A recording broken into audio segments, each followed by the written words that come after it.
As an organization, it's important that you not only prepare for emergencies, but that you ensure that your preparedness, response, and recovery efforts are inclusive and address the needs of the whole community, including individuals who are blind like myself, or people who have other disabilities. As the potential for an emergency or disaster is increased, we not only need to be concerned about natural disasters, such as floods and fires, but also biological and man-made emergencies. Community-based organizations are now being called upon to join the wider efforts of preparedness, response, and recovery. Community resilience is the ability to recover from an emergency situation or disaster. Your organization and the services you provide can play an integral role in building the community's resilience. Nonprofits and community and faith groups can make the biggest difference because they have expertise and outreach, information and referral, and volunteer management. These organizations can provide a variety of services for a diverse group of individuals because they provide a direct link to the local community in a number of ways.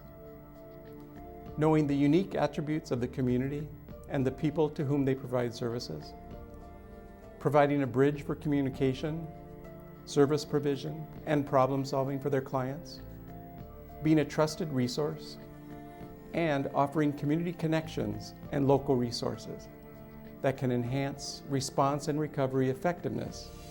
By increasing your organization's ability to be prepared, you are strengthening the capacity of our entire community to respond to emergencies and enhance the recovery process, both for the clients you serve and for the community as a whole. Do you have a system in place to identify those individuals who may be in need of support during an emergency? Be aware of the needs of your community. Nearly 20% of all Americans have a disability. Here are ways your organization may support inclusive planning.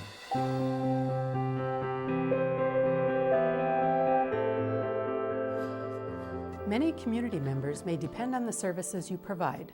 A disruption or discontinuation of those services could have a negative impact. One of the best things your organization can do in an emergency is to continue providing services. You are the most qualified and trusted. Having a continuity of operations plan, or COOP plan, will increase the likelihood that your organization will continue to be reliable in times of disaster. Some things to consider in your COOP planning are prioritizing your organization's services.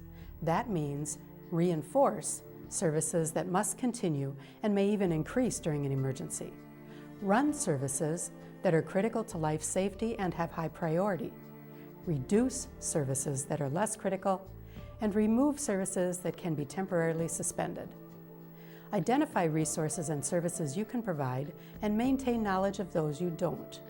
Determine the services you would be able to provide during an emergency. Identify any services you would be able to increase or whether you can serve additional clients.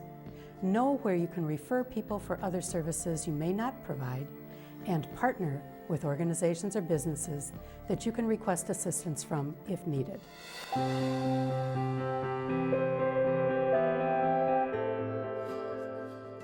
Over 14 million people have mobility disabilities, with 3.3 million people over the age of 14 using a wheelchair.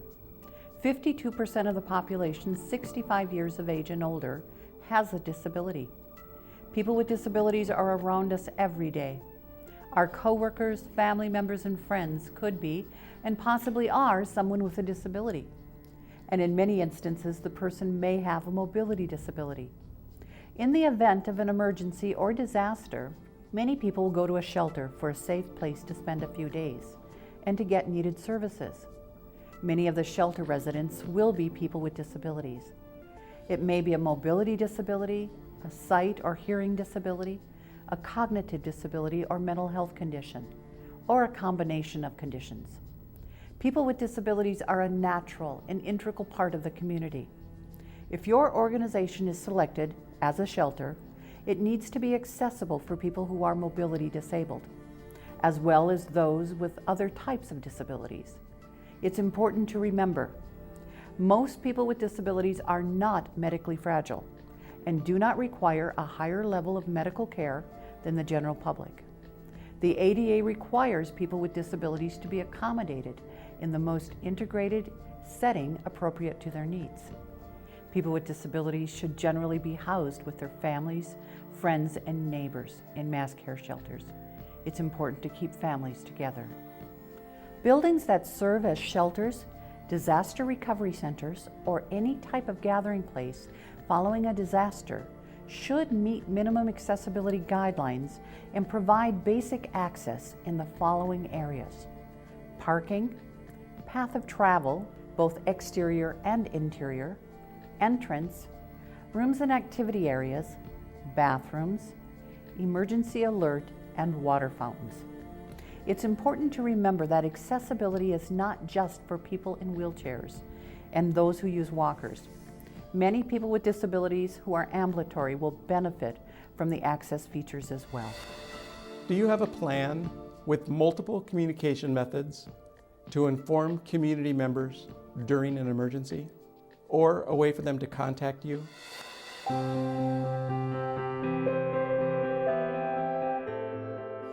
Over 30 million people have a hearing loss. This equates to 1 out of 10 Minnesotans. When communicating with individuals who have a hearing loss, consider that each person has their own preferred means of communication. It is best to ask them how to effectively communicate. Do not assume that one size fits all. A person who is culturally deaf may request a sign language interpreter. An individual who is hard of hearing may rely on reading your lips or facial expressions, or they may request an assistive listening device, such as a pocket talker.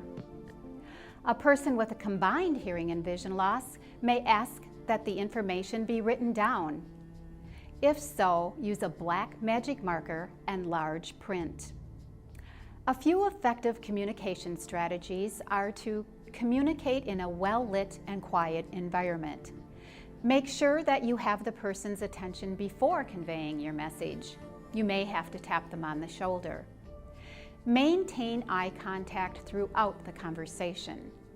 If you have to turn away from the person, wait until you reestablish eye contact before continuing. Speak clearly, but do not over-enunciate your words. If you are soft-spoken, raise the volume of your voice, but do not shout. If the person does not understand what you are saying, rephrase your message instead of repeating it. Using technologies such as text messaging, iPads, or other wireless devices are options for people with profound hearing loss.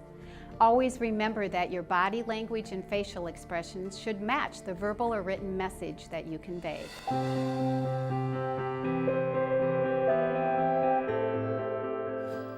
Over 10 million people have some kind of vision loss. Some individuals use service animals or a white cane. Others may read Braille or read documents with large print. When writing notes, use a large black marker.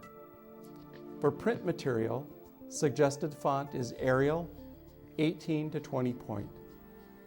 When assisting a person with a reduced level of visibility or who is blind, identify yourself, offer assistance, but let the person explain what help is needed. Remember that service animals are not pets, and they must be kept with their owners.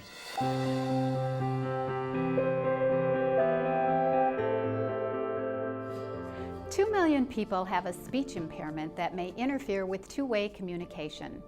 Some people rely on communication or picture boards to express themselves. Ask the person how they prefer to communicate. Remember that the clarity of their speech may worsen under distress. Therefore, do not rush the communication process. Be patient and refrain from completing sentences for the person. If you are having difficulty understanding what the person is saying, do let them know. For example, did I understand you correctly to say that you need your wheelchair? Or could you please repeat that? You could also ask the person to write out what you are having trouble understanding. Your clients are relying on your services. Would your organization be ready in the case of an emergency?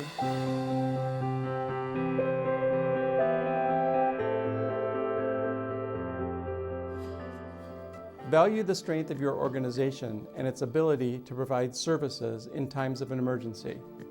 Recognize these strengths and make plans to utilize them when needed. Creating inclusive plans will strengthen the community's ability to withstand an emergency and recover quickly.